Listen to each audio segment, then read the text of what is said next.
Figyelj! Tök rákkattantak ilyen szörnyek! Nagy gorilla farkas gecik az űrből, bazd meg!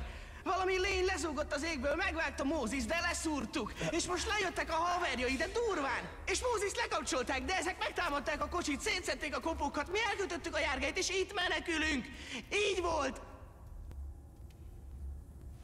Rendőrautóval? Belém szaladtok, aztán űrlényekről hadováltok.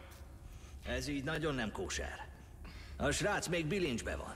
Mindjárt itt lesznek a zsaruk. Át akarsz baszni?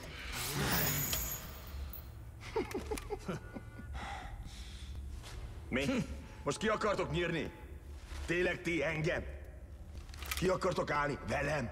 Hallgass már végig! Ez az igazság! Ha kamúzunk, gondolod, nem találunk ki valami jobbat az űrlényeknél? Ha még egyszer kimondod. Én megmondtam! Fent a tetőn, esküszöm! Mi? Mi van a tetőn? Egy olyan Mondd ki! nagy gorilla farkas geci!